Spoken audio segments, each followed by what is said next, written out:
llamo Alba Lucía Gelpud, soy una docente de primaria del Placer.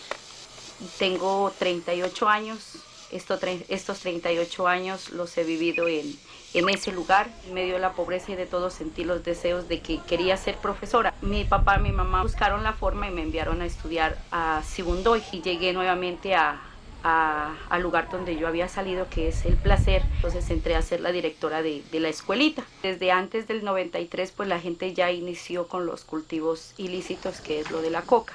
De eso vivíamos. La gente entraba de los departamentos vecinos hasta de Ecuador, buscaban trabajo como raspachines o cosecheros. Había gran cantidad de lugares donde la gente se metía, allí llegaban, tomaban, se mataban, había conflictos en gran cantidad. Entonces llega la guerrilla con el objetivo de hacer orden a esta gente armada y hacerla mira como los que hacen el orden, los que no se puede matar porque a ti te matan. Todo mundo le obedecíamos a ellos porque ellos eran los que estaban en esa época.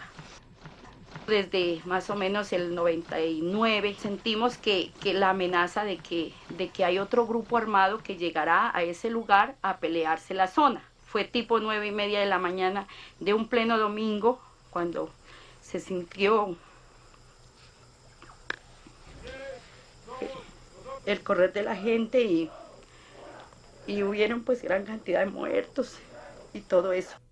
No recuerdo la cantidad de personas que masacraron en ese día, pero el caos que proporcionaron fue mucho.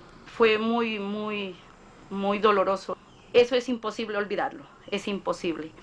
Todo mundo nos desplazamos porque nos daba miedo de cuando entrara de pronto nuevamente la guerrilla o otro grupo y dijera que nosotros convivíamos con ellos, entonces pues nos iban a acusar a nosotros también, porque estábamos totalmente aislados del Estado. Cuando llegó el ejército y dijo que no nos volvían a dejar solos, que de hoy en adelante ellos eran los que iban a estar siempre con nosotros. Y cuando de repente se desapareció el ejército y fue que llegaron policías. En realidad fue un grupo que se portó muy bien, supo llegar, abrió el espacio, pero ¿qué sucede? Nos empiezan a mandar muchachitos de 18, 19, 20 años. A partir del 2006, cuando ya nos empieza a preocupar, ¿por qué si supuestamente este es el Estado, este es la fuerza pública, esos son los que nos vienen a respaldar, y qué pasa con nuestras niñas? Antes decíamos nosotros, empezaron a nacer los guerrilleritos, después decíamos, empezaron a nacer los paraquitos, ahora empezaron a nacer los hijitos de los policías. Así como va transcurriendo la violencia, así mismo ha ido las generaciones.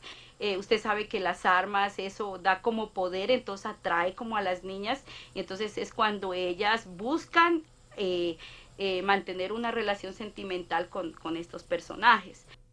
Y también en la inspección del Placer son escasas las familias completas. ¿Y por qué ha sucedido esto?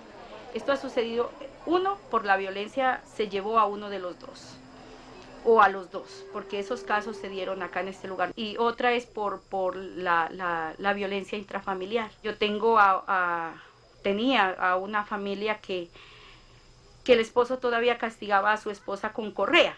Le daba al niño y ella le decía, no le pegues, y el esposo le daba a ella también. Hace 15 días lo mataron. Entonces yo le decía, ¿y ahora tú qué piensas? Entonces decía ella, yo no sé qué pensar, profe, porque yo ya estaba enseñada esa vida y de todas formas era él el que nos daba de comer.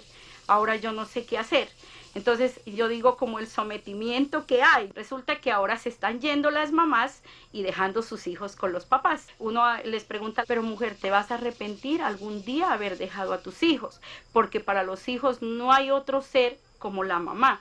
Entonces, no, es que yo no me lo aguanto más, no me lo aguanto un minuto más a mi esposo. En el 2006 llega a nuestra institución una psicóloga bastante pilosa, Aura Villota. Entonces dice, ¿no te preocupa mirar ese poco de chinas embarazadas? ¿Qué vamos a hacer ahorita? ¿Qué hacemos? ¿Qué podemos hacer? Entonces ella dice, hagamos un grupo juvenil y por medio de eso iniciamos.